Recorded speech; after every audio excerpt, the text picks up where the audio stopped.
merci à tous d'être là. Je pense qu'on est quand même une bonne, quasiment une trentaine aujourd'hui, ce qui est plutôt pas mal. Euh, je pense on peut commencer l'événement d'aujourd'hui. Et encore une fois, merci à tous et à toutes d'être là aujourd'hui pour cette nouvelle session du Data Plus Women France. Donc, j'espère que vous voyez mon écran ici. Donc voilà. Aujourd'hui, on va parler de la qualité des données et quel impact la qualité des données peut avoir sur votre business. Quelles sont les différentes solutions qu'on peut implémenter, qu'on peut envisager d'implémenter et qui sont mises en place aujourd'hui dans différentes entreprises avec différents secteurs d'activité. Donc, pour ceux qui ne connaissent pas Data Plus Women, donc Data Plus Women est une communauté, une initiative sponsorisée par Tableau, faite en fait, ou plutôt conçue pour promouvoir le travail fait par des femmes autour de la donnée. Ça permet aussi du coup d'apprendre de ce que ces personnes-là font. Ça leur permet aussi de partager leur expérience, les différents projets sur lesquels elles travaillent. Et bien évidemment, ça permet aussi de développer son réseau et de connaître un peu plus de personnes autour de la data. En termes d'équipe chez Data Plus Women, donc, il y a ma collègue Katrina Smoska qui malheureusement n'a pas pu nous rejoindre aujourd'hui. Et puis moi-même, Salma Nebia, ingénieure de solutions chez Tableau. Et pour l'agenda d'aujourd'hui, de manière assez compacte, donc on va commencer bien évidemment par présenter nos deux panélistes et Tuzi qui présentera ou plutôt qui animera ce panel. Ensuite, on parlera bien évidemment de la qualité des données, son enjeu et ses solutions. Et ensuite, on pourra traiter vos questions que vous pourrez bien évidemment poser sur le chat. Et ensuite, on les déroulera au fur et à mesure. Suzy, je te passe la main. Merci beaucoup, Selma. Bonjour à toutes et à tous, parce qu'on dit dans l'oreillette qu'il n'y a pas uniquement des femmes, il y a aussi des hommes qui sont là aujourd'hui, donc bonjour à tous. Moi, je suis Touzi, je suis chargée du développement commercial des régions en France chez Tableau, qui est la branche analytique de Salesforce, et j'ai le plaisir d'être avec vous aujourd'hui pour animer cette conversation autour de la qualité de la donnée. Donc, la qualité de la donnée, c'est un terme qui est très vaste. Et donc, on est là aussi pour décortiquer cette thématique, comprendre les enjeux fondamentaux que la qualité de la donnée peut impliquer pour certaines entreprises. C'est peut-être le cas pour vous aujourd'hui chez vous, dans votre entreprise. Et on est donc là, accompagné d'Hélène et de Sophie, pour mieux comprendre cette thématique de la donnée. Donc, Sophie, Hélène, je vous laisse peut-être vous présenter pour commencer. Je vais commencer. Allez, Sophie. Ok, donc je suis Sophie Olivier. Je suis aujourd'hui Chief Data Officer pour la R&D chez Servier. C'est le premier domaine où ce type de poste a été mis en place parce que la R&D est très productrice d'une grande diversité de données hypersensibles et très variées. De formation, je suis pharmacien avec une double compétence en informatique acquise il y a très, très longtemps. Donc, pour vous dire que le data management dans un laboratoire pharmaceutique, ce n'est pas nouveau. Hein, ça fait une trentaine d'années que ça existe. Donc, moi, de formation initiale, pharma et informatique, j'ai eu différents rôles dans cette entreprise. Des rôles au niveau de la gestion des données en recherche. Et puis, avec cette casquette de pharmacien, j'ai voulu voir d'autres domaines dans le laboratoire pharmaceutique et je suis passée au niveau du développement clinique avec différentes activités, toujours avec un pied fort dans la data parce que je n'ai jamais voulu perdre ce fil parce que pour moi, la data, c'est très central et c'est un peu pas le nerf de la guerre, c'est le nerf de l'innovation, si je puis dire. Et c'est vraiment une source de performance pour toutes les activités qui sont liées à ce cœur métier. Donc, j'ai eu des rôles toujours liés à la data, mais aussi liés à l'amélioration de la performance parce que finalement, pour moi, la data, c'est un moteur de performance. Donc, on m'a confié aussi d'autres activités pendant une période. Et ces dernières années, avec le regain, le recentrage et le buzz de tout ce qui est big data, finalement, je me suis recentrée volontairement sur les activités liées à la gestion et à l'utilisation et à l'exploitation de la donnée pour aller au-delà de ce qu'on faisait jusqu'à présent sur des aspects très réglementés et d'utilisation de la donnée pour la performance, mais pour aller au-delà et utiliser la donnée pour générer de la valeur, plus de valeur, c'est-à-dire des nouveaux projets pour notre recherche et développement. Je ne sais pas si vous voulez que j'en dise plus, mais je vais quand même laisser la parole à Hélène. Merci Sophie. Hélène, on vous rend le micro. Ok, donc je ne sais pas si vous me voyez là. On voit très bien. Ah, d'accord, et tu m'entends aussi. Bonjour Hélène Nièche. Alors, pour me présenter, en fait, quand on a préparé le sujet, on m'a demandé mais comment vous êtes arrivée, Sophie, Hélène, au métier de la data. Bon, en fait, je peux vous poser à tous la question, est-ce que vous saviez à 17-18 ans ce que vous vouliez faire? Et est-ce que vous vouliez faire de la data? Alors, ceux qui savaient ce qu'ils voulaient faire, ils ont beaucoup de chance. Moi, en fait, je ne savais pas trop. Je voulais faire de la psycho, et puis, bon, je ne savais pas où ça allait me mener. Finalement, j'ai fait de l'économie et des stats. Et je suis rentrée dans le monde de la data, ça fait 30 ans maintenant. J'ai eu différents rôles, je travaillais sur des problématiques très variées, toujours à la pointe de la technologie. Et c'est un monde vraiment passionnant dans lequel, franchement, on ne s'ennuie pas. Donc, je suis toujours ravie d'être là-dedans. J'ai commencé à l'OCDE, qui est un organisme de coopération et de développement économique. Et là, un organisme international. J'ai rencontré des gens de partout dans le monde, ce qui m'a ouvert sur différentes cultures. Et après 2 ans, j'ai choisi de rejoindre une société de services qui s'appelle Experian et qui est leader mondial dans le traitement de l'information. Alors, au lendemain de la journée de la femme, vous allez me demander, mais pourquoi? En fait, je suis rentrée dans une société de services alors que j'étais dans un organisme international et donc dans un monde très feutré. En fait, c'est parce que quand j'ai passé mes entretiens, il y avait pas mal de femmes. J'ai rencontré pas mal de femmes dans cette boîte qui était manager et la DG était une femme. Et quelque part, je me suis dit, bah alors, pourquoi pas moi aussi? Ça m'a donné envie de rejoindre cette boîte de service dans la technique. Voilà, donc ça c'est pour l'anecdote un petit peu, mais ça a été vraiment une des raisons de me faire bouger. Je travaillais sur des problématiques de risk management et de risque crédit pour le secteur bancaire. J'ai encadré des équipes de data mining sur le bureau de la France et j'ai aussi été consultant à l'international pour des grands groupes qui avaient des filières à l'étranger et qui voulaient harmoniser leur processus autour de la data et de la décision, comme par exemple le BNP Personal Finance, mais d'autres aussi ailleurs dans le monde. Donc après 18 ans dans le conseil, j'ai choisi de rejoindre un client pour mettre en pratique les méthodes de consulting et en fait réaliser vraiment les projets de A à Z. Parce que quand on est dans le conseil, on propose, on met en place des choses, mais après on ne le fait pas jusqu'au bout. Donc j'avais envie de m'impliquer jusqu'au bout et j'ai rejoint il y a 10 ans Allianz. Donc je travaillais sur des bases de données clients, donc toujours dans la data. J'ai eu un intermède pour développer un site internet et puis je suis revenue à la data en 2014 à la direction technique des assurances en biens et responsabilités, où j'ai mis en place un système de gestion de nos expositions aux risques climatiques.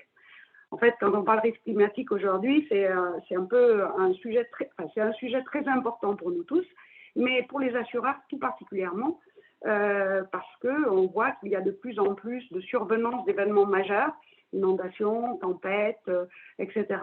Et donc, il est important pour nous, assureurs, de bien prévoir ces événements majeurs pour après provisionner assez d'argent afin de pouvoir rembourser l'ensemble de nos clients si vraiment il y en a beaucoup qui sont touchés. Depuis 2 ans et demi, j'ai rejoint une nouvelle structure de gouvernance de la donnée chez Allianz France. Alors, j'ai comme domaine encore les assurances de biens et responsabilités, mais en transverse, sur tous les domaines, je mets en place un outil de gouvernance. voilà, donc j'ai élargi le spectre de la data de manière globale sur l'entreprise en rejoignant la gouvernance de la donnée. Eh bien, merci Hélène. On comprend donc que vous venez chacune d'environnements très différents. Sophie, vous êtes chez Servier et puis Hélène, vous, chez Allianz. Donc, vous venez de secteurs différents et c'est une chance pour nous aujourd'hui. Justement, ça va nous intéresser de comprendre quelles différences est-ce que vous pouvez rencontrer en termes d'enjeux dans chacune de vos entreprises. On comprend aussi de par vos postes que vous êtes au quotidien plongé dans la data aujourd'hui. Mais travailler avec la donnée, ça veut aussi dire travailler avec de la donnée de qualité, qui est notre sujet aujourd'hui. Donc, comment est-ce que cela vous impacte dans chacune de vos entreprises? On peut peut-être commencer avec Sophie.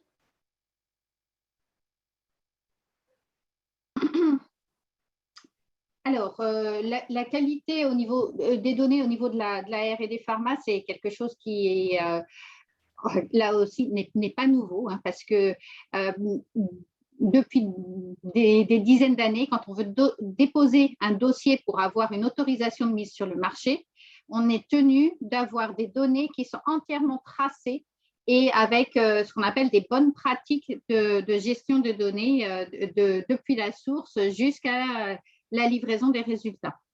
Donc, pour mettre ça en œuvre, alors là, je vais parler essentiellement du domaine le plus réglementé, qui est le domaine des études cliniques. Pour mettre ça en œuvre, on a mis depuis très longtemps en place des contrôles automatisés. Alors, il y a des processus de saisie de données, de contrôle en cours d'études qui sont grandement automatisés pour détecter systématiquement toutes les incohérences de données qui pourraient se trouver dans les données qui sont collectées au cours des études cliniques. Alors, au fil du temps, il y a eu de plus en plus de volume de données parce que de plus en plus de patients à inclure dans ces études cliniques et également de plus en plus de diversité de données. Donc, c'est un des challenges qu'on a maintenant aussi à gérer d'un point de vue qualité de la donnée. En fait, les formats se sont beaucoup diversifiés. On a maintenant, par exemple, à collecter dans les études beaucoup d'images au travers des instruments de laboratoire qui permettent d'enregistrer de l'imagerie. On a de plus en plus des objets connectés qui peuvent aussi suivre le patient au cours de sa vie normale. On a aussi de plus en plus de données qui décrivent le profil génétique des patients avec génération d'énormément de volumes de données.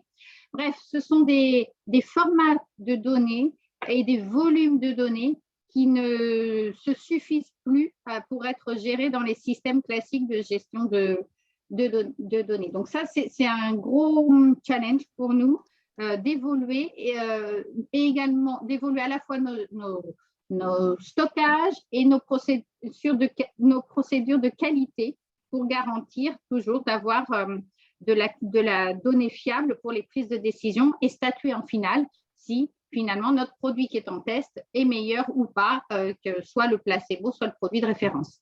Donc, c'est un point vraiment clé.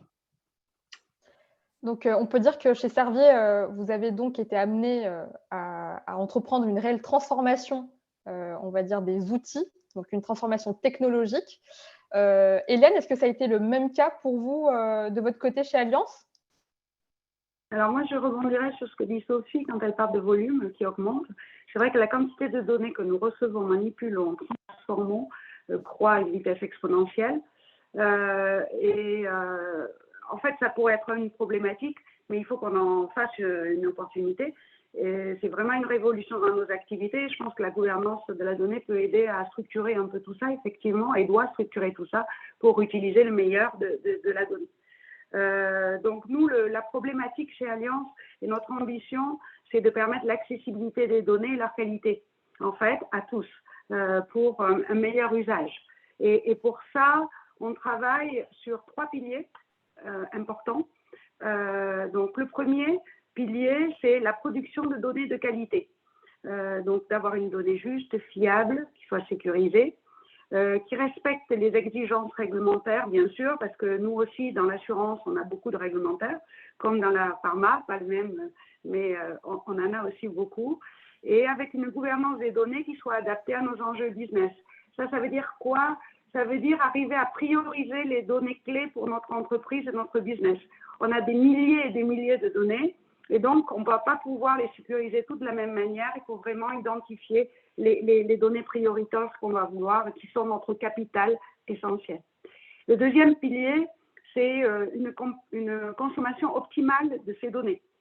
Donc après la production de qualité, il faut pouvoir bien consommer ces données, les rendre accessibles à tous les collaborateurs.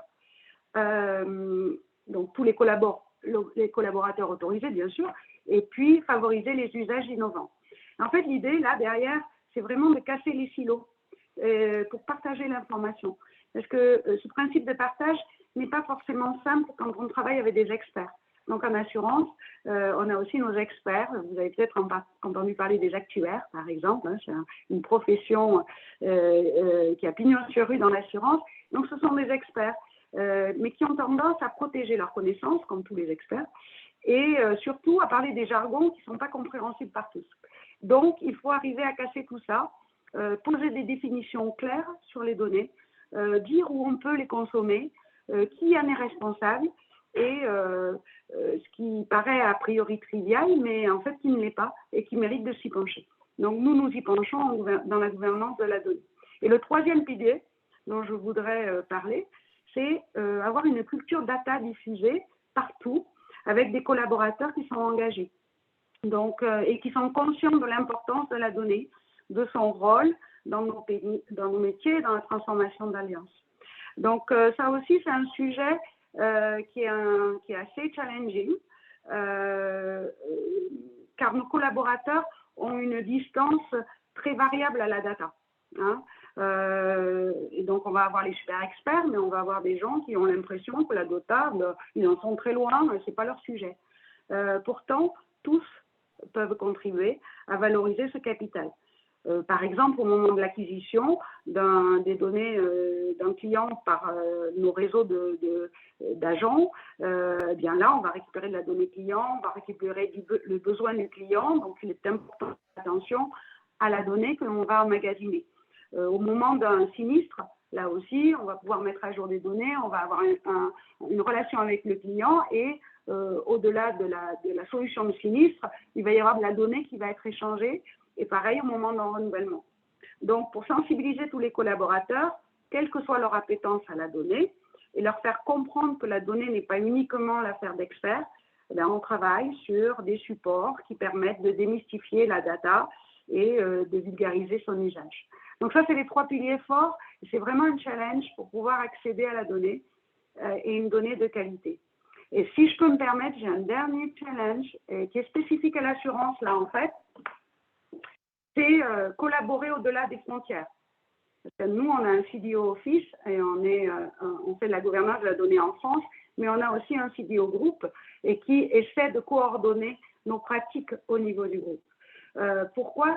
Parce que quand on passe à la pandémie de la Covid-19 ou à la tempête Eunice, là, qui a eu lieu en février, qui a traversé l'Angleterre et le nord de l'Europe, ou qu'on passe aux cyberattaques, eh bien, on voit que les risques ne sont plus locaux et dépassent les frontières de nos pays.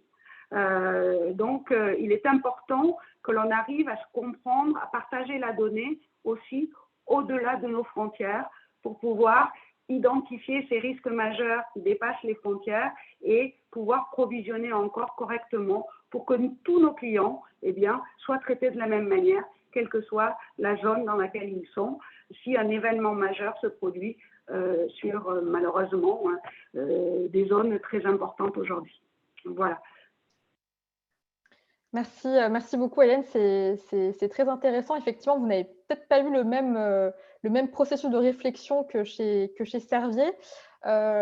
Alors, ces réflexions, ces enjeux, comment est-ce que vous y avez répondu dans chacune de vos entreprises? Là, encore une fois, ça serait intéressant de voir si vous avez eu les mêmes processus de réflexion, les mêmes solutions et les mêmes outils pour y répondre.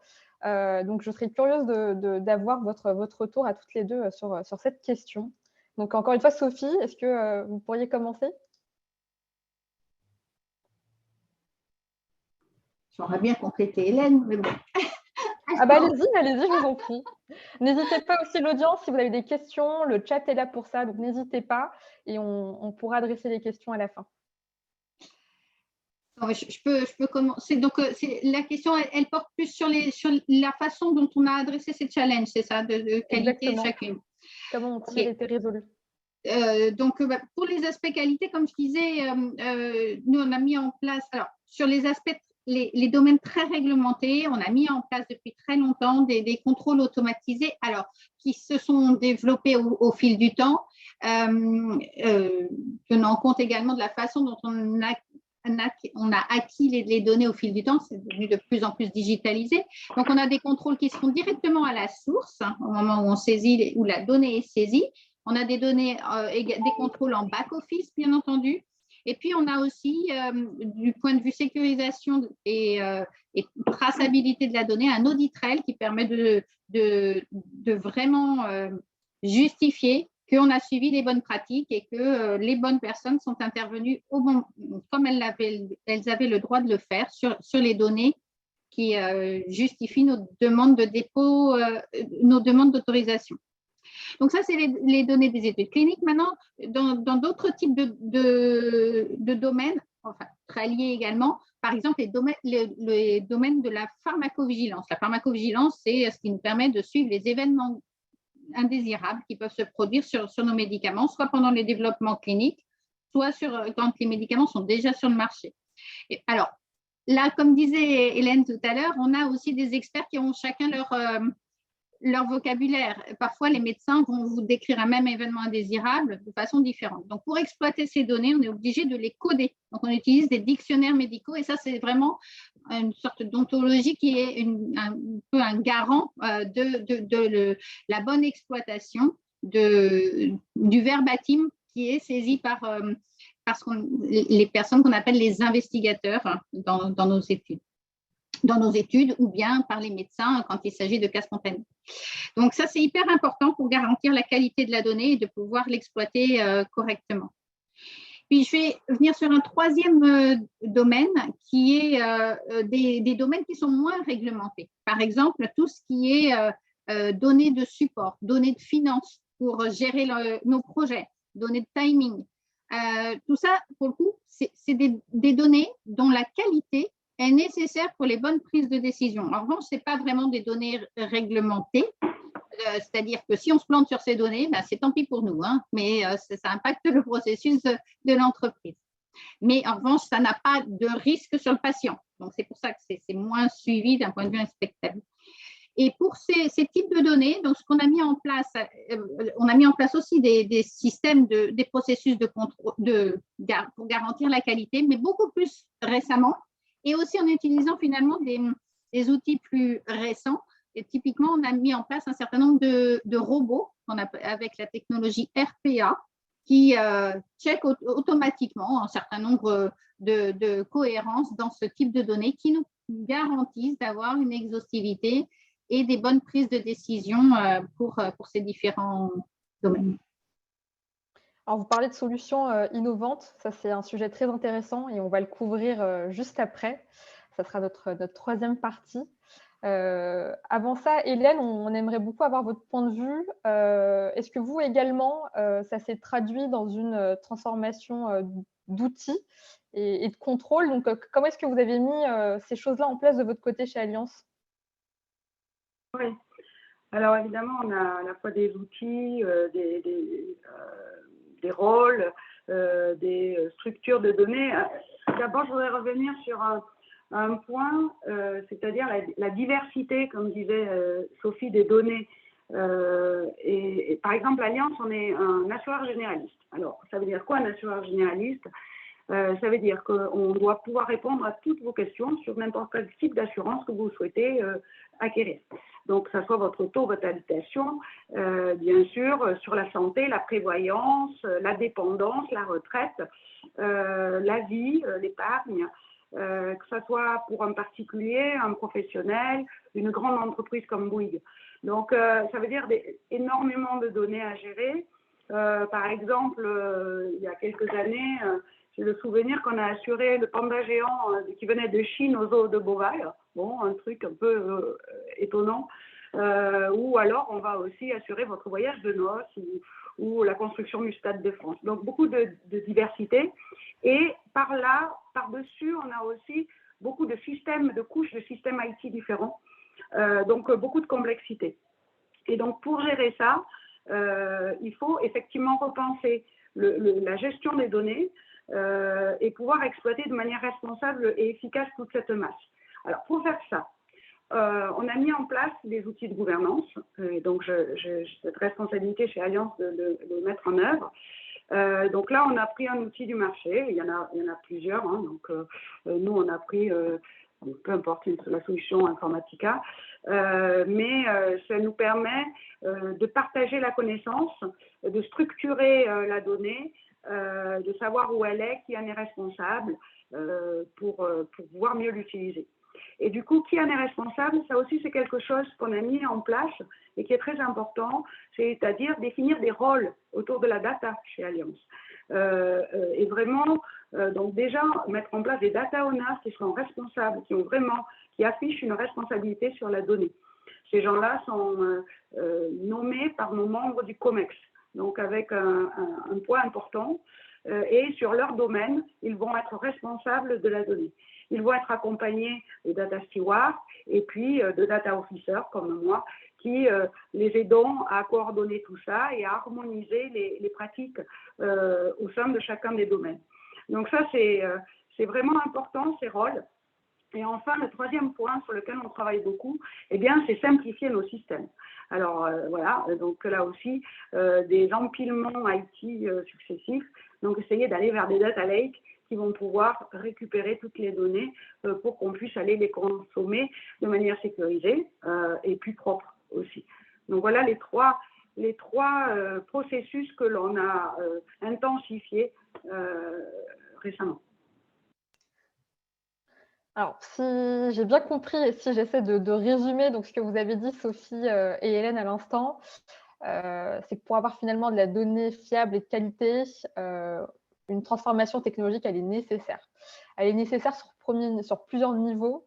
Il nous faut des outils qui vont nous permettre donc déjà d'avoir une architecture informatique qui va être cohérente, comme vous l'avez dit très bien, Hélène, à l'instant, pour pouvoir également automatiser des contrôles, comme vous l'avez dit, Sophie et Hélène, selon différents métiers, évidemment, ces contrôles-là vont se traduire différemment, mais il nous faudra des contrôles automatisés. Il nous faudra également une gouvernance qui va être un petit peu plus pointue. Il faudra peut-être certifier de la donnée et surtout avoir une meilleure traçabilité de la donnée dans tout son ensemble. Donc, il y a ce point-là. Mais le deuxième point, c'est également une transformation humaine. Finalement, Sophie, vous avez dit Sophie et Hélène, vous l'avez dit, chez Allianz également, notamment, précisément, on a de nouveaux métiers qui se sont créés autour de la donnée. Donc, on peut dire aussi que c'est une transformation humaine avec de nouveaux postes, de nouvelles méthodologies de travail. Donc, c'est très intéressant. N'hésitez pas, encore une fois, le public, si vous avez des questions. Je voudrais juste rebondir là-dessus parce qu'en effet, j'ai parlé beaucoup d'outils, mais en fait, les différents rôles qu'a évoqué Hélène, même s'ils n'avaient pas ces mêmes terminologies dans les années précédentes, ils existent exactement de cette manière-là, avec des rôles de data manager, de data owner, etc. Alors, et ces rôles sont effectivement maintenant commence à se démocratiser beaucoup plus et en particulier sur les nouveaux domaines où on met en œuvre aussi des bonnes pratiques de qualité de la donnée. Tout à fait. Mais c'est vraiment clé, hein, le côté accompagnement, acculturation de tous les data citizens, on les appelle ainsi chez Servier, pour bien comprendre les enjeux autour de la donnée, c'est vraiment indispensable. Alors, une petite question qui me vient à l'esprit, finalement, combien est-ce qu'on a de data citizens chez Servier au total, si vous deviez nous donner un chiffre à la loupe? Non, alors là, je vais vous faire une réponse Beaucoup trop. grossière. Non, simplement que je considère que tous les collaborateurs sont des data citizens et doivent connaître leurs droits et leurs devoirs vis-à-vis de la data. Donc, on a donc les data citizens, c'est l'ensemble des collaborateurs Servier. Puis après, vous avez des niveaux d'expertise avec des data managers et puis d'autres rôles sur l'exploitation de la donnée. Mais pour moi, tout le monde a un enjeu lié à la data. Très bien. On a une question d'ailleurs pour Hélène dans le chat. Camille qui nous demande, Hélène parlait d'impliquer tous les collaborateurs pour garantir la qualité de la donnée. Quelles actions concrètes Allianz a mis en place pour faire passer ce message?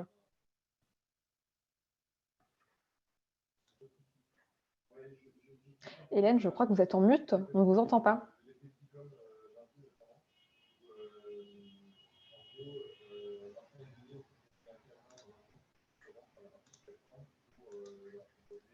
J'ai l'impression qu'on a perdu Hélène. On pourra peut-être prendre la question à la fin et maintenant passer au troisième sujet. Allô, ça y est, vous m'entendez? C'est bon, on vous entend, super. Excusez-moi, j'ai eu un problème. Pas de problème. Ok, donc j'ai bien entendu la question. Qu'est-ce qu'on fait pour embarquer tout le monde? En fait, on a mis on a développé un e-learning, un data citizen d'ailleurs, ça s'appelle, et pour tout le monde, pour parler en 6 modules, en 6 épisodes, pour qu'ils montrent combien la data fait partie de leur vie. Donc, donc, on a fait un parallèle avec la ville. Et à chaque fois, on a montré des choses qui se passent tous les jours dans la vie de notre quotidien et on a fait le lien avec ce qui peut se passer chez Allianz sur la data. Et on a essayé de traiter un tas de sujets. Donc, on a aussi essayé d'expliquer des termes comme data lake, data mart, des choses comme ça, où les gens se disent ouais, ça c'est pas pour moi, c'est vraiment trop dur. Et ben non, ça peut se rapprocher de choses qui nous intéressent, même une API, qu'est-ce que c'est? Et en fait, on va se rendre compte que c'est des choses qu'on peut comprendre et qu'on peut relier à notre quotidien. Donc voilà, donc ça a été un des premiers travaux qu'on a fait pour essayer de diffuser la culture data. J'espère que j'ai répondu, on fait d'autres choses, mais ça c'était important. Donc finalement, vous avez démocratisé ces grands termes un maximum. Donc ça a été un retour à l'école pour vos data citizens à vous chez Allianz. J'espère que ça répond à la question, Camille. N'hésitez pas si vous avez besoin de précisions supplémentaires. Super. Je peux compléter par un autre exemple parce qu'on a fait exactement la même chose chez Servier avec des petits modules d'e-learning de 2-3 minutes et puis ensuite des petits quiz un peu ludiques. Ça, c'était notre première année d'acculturation. Une deuxième année, on a commencé à lancer aussi ce qu'on appelait les meet-up une fois par mois avec des sujets un peu d'ouverture et pour inspirer les collaborateurs, mais aussi sur des sujets où on montrait directement des applications réussies par des collaborateurs de la R&D. Et puis, dans une troisième phase, on est en train de construire aussi chez Servier une académie data et digital qui va permettre d'accompagner les collaborateurs les plus experts et les plus demandeurs dans leur souhait de progrès vers des connaissances plus avancées. Alors, suite à ces formations éducatives en interne, après combien de temps est-ce que vous avez eu une réelle indépendance qui s'est créée auprès de vos collaborateurs? Alors, vas-y. Ouais. Non, je dirais que l'indépendance et la prise de conscience n'est pas encore totale. Moi, je pense que ça prendra du temps, comme beaucoup de choses, mais ça démarre bien quand même. Mais c'est vrai qu'il faut communiquer, beaucoup communiquer et tout le temps communiquer. Ça, il ne faut pas laisser de place trop. Il faut y revenir. Alors, on fait aussi des datatons, des choses comme ça, voilà, qui peuvent embarquer les gens. Mais c'est un travail qui va durer sur plusieurs années, quoi qu'il en soit, avant que ça devienne quelque chose qui fait partie de l'ADN de tout le monde. Par contre, dans des grandes boîtes comme les nôtres, comme Allianz, comme Servier, je pense que c'est pareil. Après, quand ça aura pris, là, ça partira tout seul. Mais ça va prendre du temps quand même un peu. J'ajouterais juste un petit mot, c'est que le mot indépendance, j'en veux surtout pas. Je veux bien des collaborateurs autonomes sur ce qu'on leur aura appris, mais surtout pas indépendants. Et c'est justement pour ça aussi qu'on met en place des gouvernances pour donner des cadres et des rails à suivre. Alors, autonome, sur les domaines où on a fait une bonne acculturation, un bon accompagnement pour, par exemple, savoir quand est-ce qu'on a le droit d'utiliser et de réutiliser de la donnée patient. C'est un sujet clé parce que d'un point de vue éthique, on n'a pas le droit de réutiliser de la donnée patient si le patient n'a pas donné son consentement pour l'utiliser au-delà de l'étude pour laquelle elle a été collectée. Eh bien, donc, ce processus-là, il fallait absolument qu'il soit connu des collaborateurs qui allaient utiliser de la donnée. Et donc, au bout d'un moment, on a fait 2 ou 3 séances de formation et maintenant, les personnes connaissent le processus. Ils ne le font pas de façon indépendante, mais suivent bien le processus de demande d'autorisation ou d'anonymisation pour pouvoir réutiliser ces données. D'accord. Il y a des étapes claires alors qui ont été fixées et communiquées, qui finalement ont été processées pour assurer le bon fonctionnement. Je fais le lien avec une question qu'on a dans le chat. Je me permets de prendre des questions vu qu'on est un petit peu en avance sur notre timing. Vous manipulez des données clients. Comment faites-vous pour garantir les exigences des règles RGPD? Alors, je pense qu'on a peut-être en partie répondu à la question.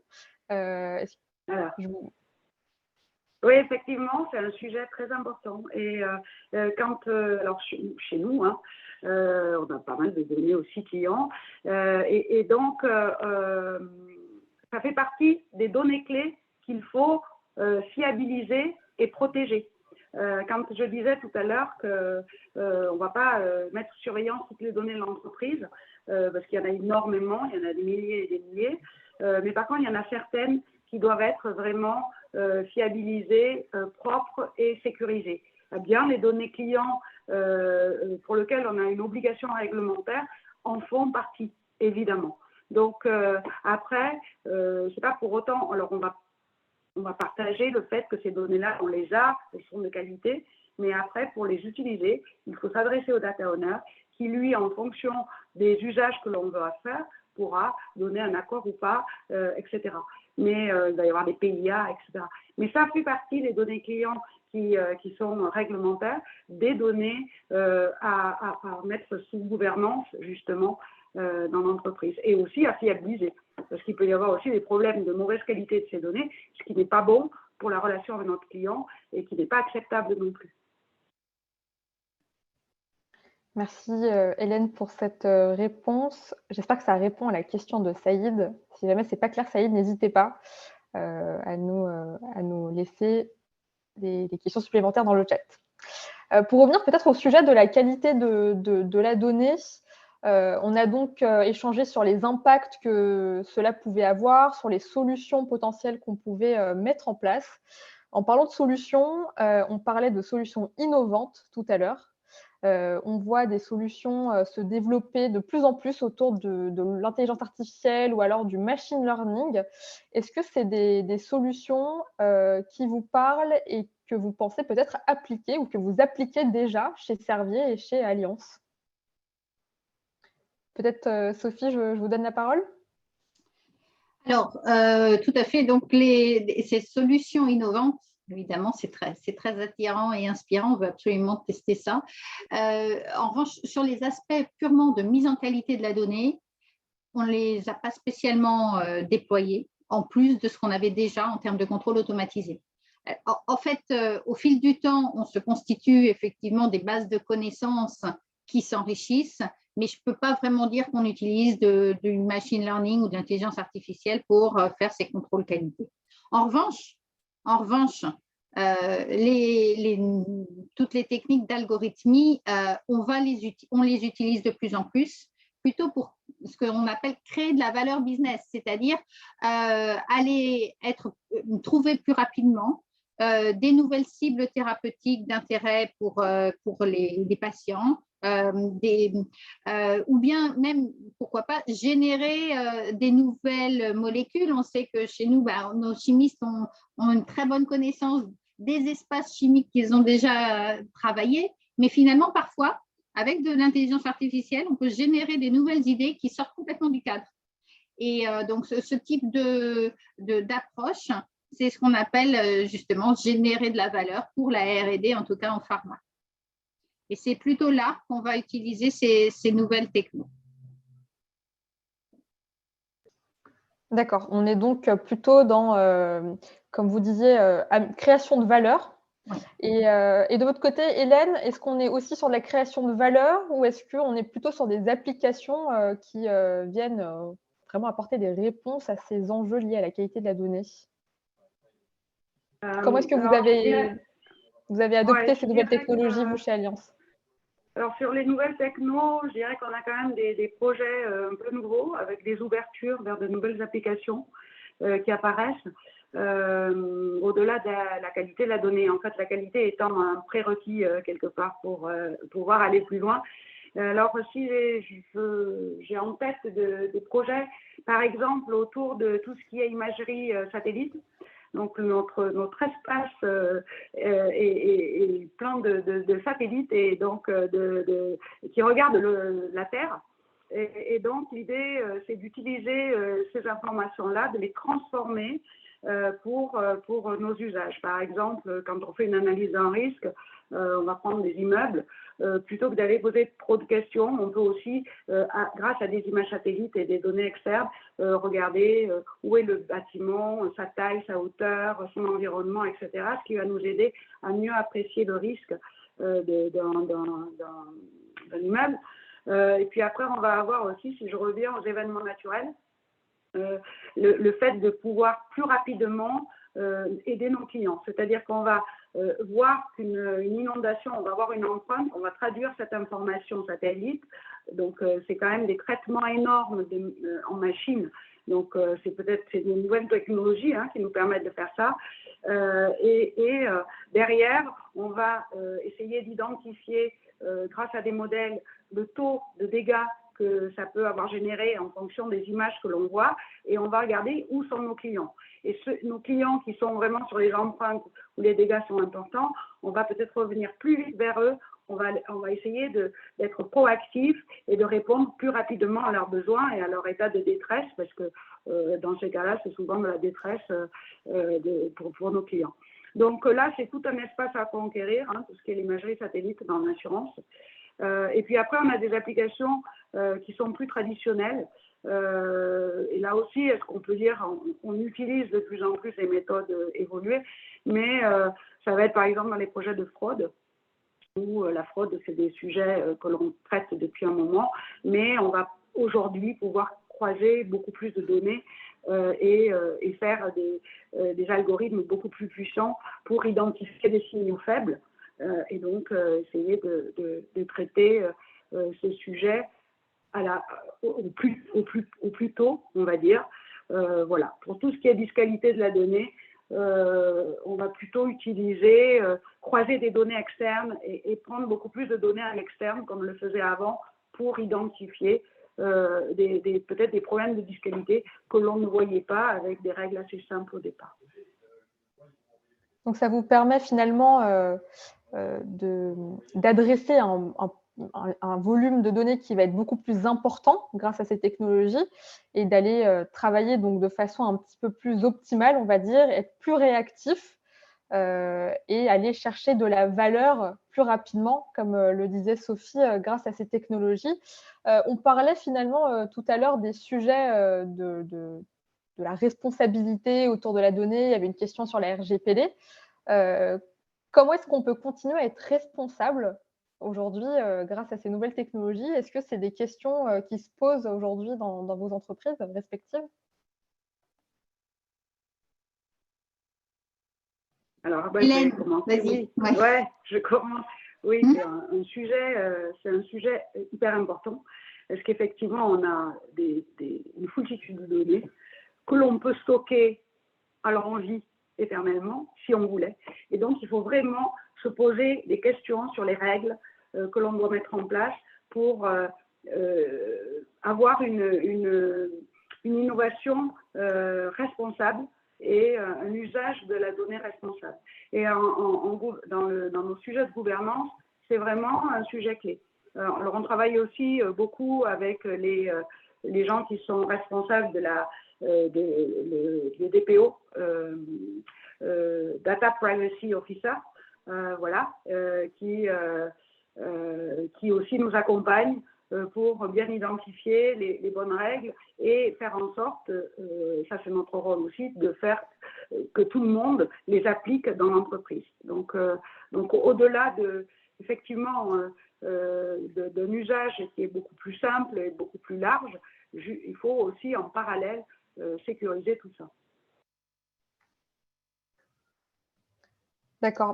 On a aussi notamment aujourd'hui la GDPR qui est là pour ça, à niveau national, international.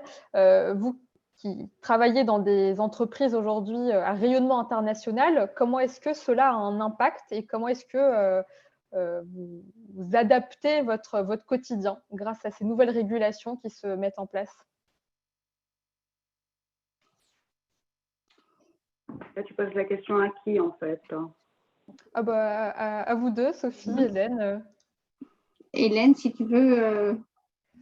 Ouais, en fait, on a de la réglementation nationale et internationale. Donc, on a le double effet cliquet.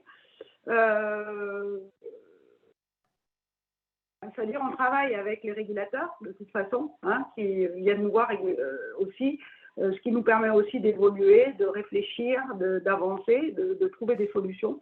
De toute façon, c'est important d'avoir ce sujet en tête et de le traiter.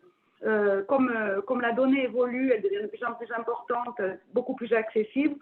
De la même manière, il faut qu'on évolue sur ces réflexions de sécurité, de contrôle des données personnelles et de responsabilité. Donc, il y a beaucoup d'échanges avec le régulateur pour s'assurer qu'on va dans le bon sens. Et on travaille beaucoup avec le groupe, nous, évidemment, pour aussi partager nos pratiques, parce que dans les différents pays, on ne va pas être forcément au même niveau et on ne va pas forcément avoir les mêmes approches. Donc, c'est important de les partager pour en tirer le meilleur de chacune. Merci Hélène pour votre réponse. Sophie, vous allez dire quelque chose? Ah oui, moi je peux compléter également sur le côté réglementation et comment dire, responsabilité vis-à-vis de cette compliance. C'est vrai que vous le disiez, la réglementation, elle existe typiquement sur les données personnelles. Néanmoins, même si au niveau européen, on a ce GDPR, il peut être appliqué de façon différente dans les pays. Donc, il faut qu'on se mette des règles aussi internes qui permettent de gérer ça et qui permettent de traiter cela de manière le plus harmonisée possible. Et là où on a vraiment des grosses difficultés, c'est quand on adresse des sujets complètement à l'international, incluant l'Asie, les États-Unis et l'Europe, avec des niveaux d'attention vis-à-vis de la confidentialité des données personnelles qui sont très différents. Et nous, en tant que laboratoire français, on est de toute façon tenu à un niveau maximal de protection qui est calé sur le GDPR. Donc, ce qu'on a pris, nous, comme solution, c'est finalement de définir un standard et de l'appliquer systématiquement au plus exigeant à tous. Ce qui nous pose quand même quelques soucis parce que nos interlocuteurs, typiquement aux US, ne comprennent pas un niveau d'exigence aussi élevé et ont parfois du mal à rentrer dans nos projets. Mais c'est une obligation de toute façon, puisque en tant que responsable de traitement au niveau français, on se doit d'appliquer cette réglementation, puisque c'est nous qui faisons les traitements. Merci Sophie pour cette réponse. D'ailleurs, on a une question dans le chat qui est liée à cela. Est-ce que vous supprimez régulièrement ou bien ponctuellement de la donnée après quel circuit de validation? Alors moi, je vais répondre d'une part, deux choses. Premièrement, supprimer de la donnée, ce n'est autorisé. En fait, ce n'est pas autorisé pour certains domaines, en tout cas nos domaines très réglementés, n'est pas autorisé que nous supprimions nous-mêmes des données. Donc, le processus de validation, il retourne à la personne qui a rentré la donnée pour lui demander de la supprimer. Et ça, comme je le disais au début, ce sera complètement tracé par l'auditrel qui est inspectable. Donc, toutes nos modifications de données sont tracées. Voilà. Et alors, deuxième chose, quand est-ce qu'on supprime de la donnée? On va supprimer de la donnée quand un patient nous demande de supprimer ces données. C'est-à-dire quand il retire son consentement d'utilisation de la donnée sur l'étude. Voilà, donc dans ce cas-là, on applique ce circuit de validation par la personne qui a rentré la donnée. Donc, c'est en cours d'étude, et puis quand l'étude est terminée, eh bien, effectivement, dans ce cas-là, on trace qu'on a supprimé les données suite au retrait de consentement du patient. Ouais, alors, c'est vrai qu'en France, on a la CNIL, de toute façon, qui gère tout ça. Alors nous, typiquement, par exemple, il y a des choses qu'on n'a pas, par exemple, en France. Comme disait Sophie, on est au niveau plus au niveau de la sécurité. Par exemple, en santé, on n'a aucune information sur le diagnostic des patients. Donc, il y a des choses qu'on ne garde même pas, alors que dans d'autres pays, ils vont pouvoir le faire et ils vont le faire. Donc, ça déjà, on ne peut pas garder n'importe quelle donnée, on ne peut pas conserver n'importe quelle donnée ou acquérir n'importe quelle donnée. Ça, c'est assez réglementé. Et ensuite, au bout d'un moment, on va effectivement supprimer les données. Et ça, c'est réglementaire aussi, c'est la CNIL, etc. Au bout de 10 ans, au bout de 15 ans, il y a des délais au bout desquels on est censé supprimer les données d'un contrat qui a été clôturé depuis un certain temps. Donc ça aussi, ce sont des règles qui sont mises en place d'un point de vue informatique, et donc dans nos systèmes, on a ce genre de processus qui est mis en place. Merci Hélène. N'hésitez pas à vous démuter pour poser les questions. On arrive à la fin de la session, donc c'est le moment ou jamais. N'hésitez pas. Il y avait une question sur le chat et du coup qui nous ramène vers la qualité des données. Donc Kenza disait quels sont les outils que Alliance ou Servier a utilisés pour garantir une bonne maîtrise de la qualité des données au sein de l'entreprise. Bon, je pense qu'on en a un peu parlé, mais voilà. Voilà, tous les outils sont bons pour essayer d'avoir une bonne qualité de la donnée, parce qu'en fait, on a quand même énormément de systèmes, et donc il faut aussi responsabiliser les différentes entités pour qu'elles mesurent la qualité de leurs données et qu'elles la restituent. Donc, au départ, ça passe par la réflexion avec les métiers, comment mesurer la qualité de chacune des données. En fait, on a 3 axes principaux pour l'instant. C'est est-ce que la donnée est complète, est-ce qu'elle est au bon format et est-ce qu'elle est précise. Et dans le cas de la précision, c'est assez compliqué. Il faut travailler avec les métiers pour savoir est-ce que la donnée est précise, c'est-à-dire est-ce qu'elle correspond à une réalité et à la réalité. Je prends un exemple, une prime à 0 €, ça paraît un peu bizarre. Ok, on a l'information, mais ce n'est pas une bonne information, ce n'est pas possible. Donc voilà, donc on travaille avec les métiers et puis on définit les règles et on commence à mesurer avec eux. Et puis petit à petit, on essaie d'automatiser ça. Mais bon, on démarre dans l'automatisation de toutes ces mesures. Déjà, la réflexion sur les mesures est importante et puis elle peut se faire à différents niveaux. Voilà. Après, pour l'automatisation, comme je disais tout à l'heure, on a la suite d'Informatica, donc on a notamment EDQ pour essayer d'automatiser. Mais bon, ça c'est finalement la cerise sur le gâteau, parce qu'avant, il a fallu travailler avec les métiers pour bien définir les règles de mesure. Et déjà, le faire avec eux pour sentir en fait et bien être sûr que le résultat est ce qu'on attend. Voilà. J'espère que j'ai répondu. Donc il y a pas mal d'outils après, de Python, on va travailler avec SAS, on va travailler avec plein d'outils pour faire les premières mesures. Et après, deuxième étape, on essaie d'automatiser ces mesures pour qu'elles soient régulières. Merci Hélène pour cette réponse. Sophie, vous allez peut-être compléter ? Oui, en fait, donc, je suis tout à fait en phase avec les exemples d'outils qu'a cité Hélène, mais je rajouterais également que finalement, il y a des choses aussi très, très basiques qui permettent d'avoir une bonne maîtrise de la qualité. qui sont, par exemple, l'application de standards, la mise en place de standards. En fait, rien que cadrer un peu dans quelle structure les données vont rentrer de façon assez systématique, eh bien, au fil du temps, c'est vertueux parce que ça permet que tout le monde parle le même langage. Donc, c'est un point important. Et puis, le deuxième point important, c'est aussi ce qu'on appelle maintenant de plus en plus des master data. Moi, avant, j'appelais ça bêtement des glossaires, mais c'est un peu plus sophistiqué maintenant.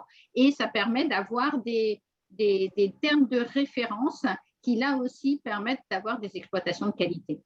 Et c'est tout simple, tout basique, mais ça permet d'avoir un bon niveau. Voilà. Et puis, bon, tout à l'heure, j'évoquais d'autres systèmes un peu plus évolués avec les robots, le type RPA. Donc là, c'est des automatisations un peu plus sophistiquées. Je voudrais rebondir sur ce que tu dis, Sophie, quand tu dis c'est assez basique, assez simple. Tu as raison au final. Et ce qui compte, c'est que tout le monde applique les mêmes principes et qu'on avance et en fait qu'on monte un petit peu de niveau, mais que tout le monde le fasse. Et surtout derrière, qu'ils partagent cette information.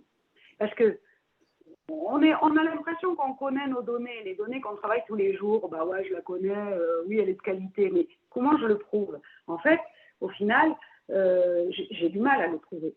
Et quand on a le régulateur qui arrive chez nous, qui nous dit, bon alors ces données-là, elles sont comment? Elles sont de quelle qualité? Ben, c'est pas si facile de répondre rapidement, dans la mesure où on a plein de choses à faire en plus.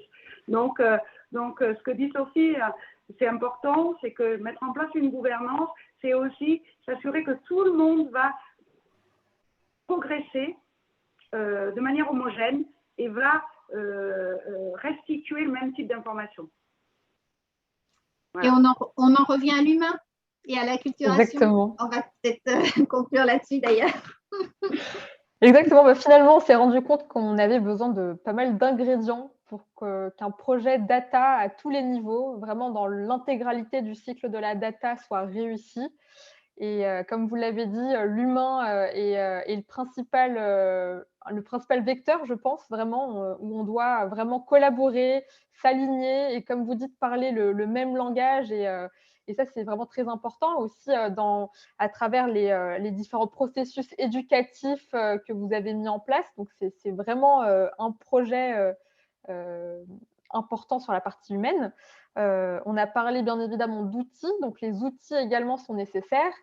Et puis finalement, pour conclure, vous disiez, Sophie-Hélène, malgré le fait d'avoir des bons outils, il nous faut aussi des process qui sont bien définis et compris par tout le monde pour qu'encore une fois, on soit tous alignés, qu'on travaille de la même manière et encore une fois, tous sur la même page. Donc, merci pour ces éléments, Sophie, Hélène.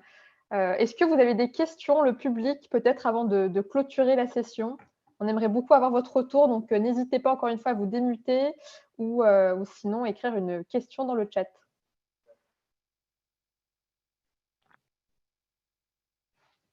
Et très bien, très bien, ces échanges. Bravo, merci. Merci beaucoup. Si vous n'avez pas d'autres questions, mesdames et messieurs, nous allons clôturer la session. Encore un grand merci à Sophie et Hélène d'avoir pris le temps de venir témoigner aujourd'hui. On vous enverra peut-être cette session dès qu'elle sera disponible en replay. Donc, Selma, je te laisse peut-être communiquer les détails. Exactement. Donc, merci à toutes et à tous pour votre participation. Merci spécialement à Sophie et Hélène pour toutes ces informations. Merci à Tuzi pour cette magnifique animation. Et effectivement, on vous enverra le replay de cette session dès que ça sera disponible, je pense à partir de demain. Donc voilà, très bonne fin de journée. Bonne soirée, merci. Et à très bientôt. Au revoir. Au revoir. À très bientôt. Au revoir. Au revoir. Bonne fin de journée.